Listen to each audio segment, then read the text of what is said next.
नमस्कार।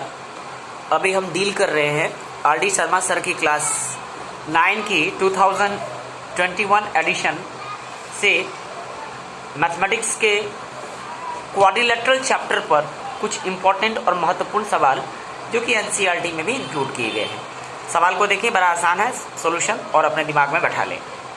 In figure 13.77 L, M and N are three parallel lines intersected by transversal P and Q such that L, M and N cut off equal intercepts AB, BC on P। आपके पास तीन line segment L, M और N parallel है और इसको पहला transversal का नाम आपने P दिया, जो पहला लाइन L को A पे कट कर रहा है, B और C पे। दूसरा आपने एक लाइन लिया जो कि पैरेलल है ट्रांसवर्सल के तौर पे, क्यों है ना ट्रांसवर्सल, डी ई एफ पे कट कर रहा है, और ये लोग इक्वल इंटरसेप्ट बना रहे हैं। क्या? Cut off equal intercept A B and B C on P. ये जो इंटरसेप्ट ए बी और बी सी दोनों का लेंथ जो है बराबर है। Show that L, M and N cut off equal intercept D E N E F. तो डी ई और ई एफ का जो इंटरसेप्ट है वही बराबर, मतलब डी ई बराबर ई एफ प्रूफ करना है। कंस्ट्रक्शन में क्या करेंगे आप, हम ए एफ को ज्वाइन करते हैं। ज्वाइन करने के दौरान ये लाइन एम को भी टच करेगा। Suppose it intersect line M at G या it touches line M at G. अब ध्यान दीजिए, मिड पॉइंट थ्योरम का इस्तेमाल होगा ट्रायंगल एसीएफ में। In triangle ACF, B is the midpoint of AC. Q, since AB is equal to BC, equal intercept made by the transversal P on the line L, M and N. Clear? है ना? Since AB equal to BC, तो B is the midpoint of AC, इससे confirm हो गया आपको। And DG या BE parallel to CF।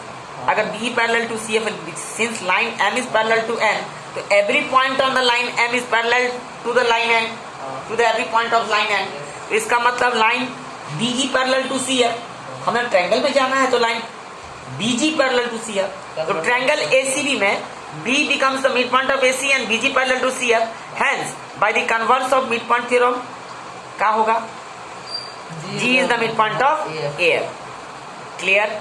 G is the midpoint of AF का मतलब क्या हो जाएगा,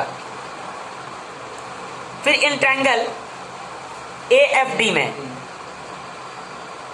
G is the midpoint of AF and GE parallel to AD, इसका मतलब E is the midpoint of DF, इसका मतलब DE equal to EF, hence L, M, N cut off equal intercept DE and EF on the line Q। आई बात समझ में? बस लिखने का स्टेटमेंट है, काम तो यही खत्म हो गया था। एग्जाम्पल नंबर 4 देखें। लेट, पेज नंबर 13.48 है, और व्यूअर्स को कहा जाता है कि इस सवाल को समझने के बाद इंडिपेंडेंटली, स्वतंत्र रूप से इस सवाल को स्वयं बनाएं, क्योंकि जब तक गणित को आप बनाएंगे नहीं कागज पर, तब तक सवाल आपके दिमाग में आएगा नहीं। लिटरेचर की तरह समझ के ना पढ़ें, क्योंकि गणित में पेन का इस्तेमाल होना बहुत जरूरी है।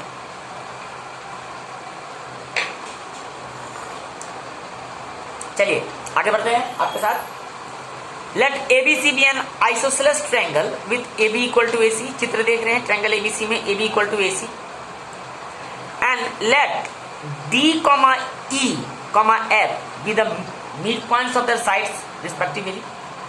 Show that AD is perpendicular to FE and AD bisect by AD is bisected by FE। AD को FE समद्विभाजित करता, समान रूप में दो भागों में बांटता है, या ये AD bisects FE, एक ही चीज। तो इन आइसोसेलेस ट्रायंगल ABC सारे इंफॉर्मेशन हम दे देंगे, ठीक है। To prove AD perpendicular to FE, ये 90 डिग्री प्रूफ करना है, and AD is bisected by FE, अर्थात आपको AO बराबर OD और OE बराबर OF प्रूफ करना होगा, है ना। कंस्ट्रक्शन में हम डॉटेड लाइन DE और EF को ज्वाइन कर देते हैं, DF को। Proof, since the line segment joining the mid points of two sides of A triangle is parallel to the third side and is half of it, therefore BE parallel to AB and DE is equal to half of AB. Also DF parallel to AC and DF equal to half of AC. लेकिन AB equal to AC है तो half AB half AC cancel हो जाएगा, तो DE बराबर DF आ जाएगा आपका। आ गया D बराबर DF। अब D बराबर DF का मतलब क्या है? D कितना होगा आपका? Half of AB। और समझ रहे हैं ना, D बराबर DF से D बराबर half of AB। Half of AB कितना है आपका? AF है, तो D बराबर AF हो गया। और DF बराबर कितना होगा? हाफ ऑफ AC, तो DF बराबर AE हो गया। तो फ्रॉम 1 and 2 DE बराबर A बराबर A बार DF, तो DF इज द रोम्बस हो गया, all sides are equal. And we know that diagonals of a rhombus bisect each other at 90 डिग्री at right angle, so इसका मतलब AD perpendicular to FE and AD is bisected by FE। Clear? ये सवाल आपने देखा है example 5 NCERT बहुत पहले कर चुके हैं आप। सवाल महत्वपूर्ण है परीक्षा के दृष्टिकोण से। ये टर्म 2 के लिए है ना आपका क्वाड्रिलेटरल चैप्टर। टर्म 1 तो हुआ नहीं है अभी एग्जाम आपका। क्लास 9 का बोर्ड का ही पेपर आएगा आपका school.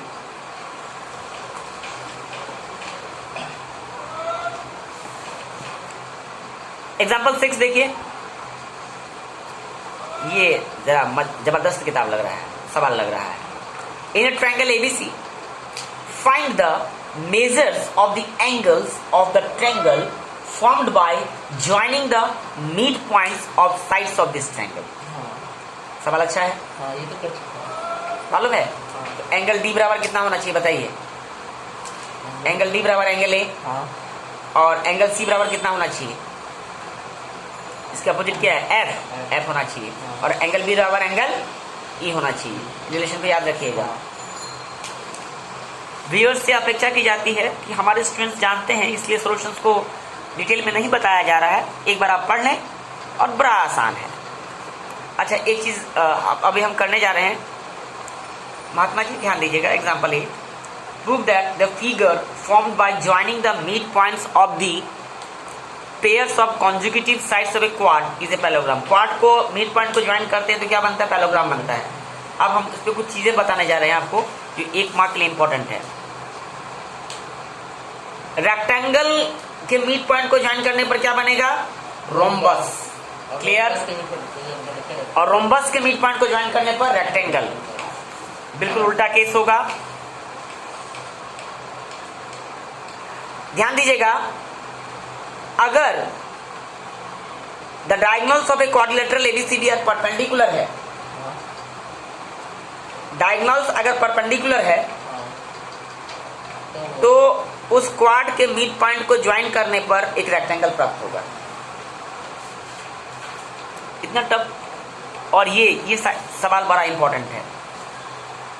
ABCD is a trapezium in which side AB is parallel to the side DC and E is the midpoint of AD. If F is a point on the side BC such that the segment EF is produced parallel to the side DC, then prove that F is the midpoint of BC and EF equal to half of AB plus BC. ये आता होगा आपको। हाँ, NCERT का सवाल है, बड़ा important है ये।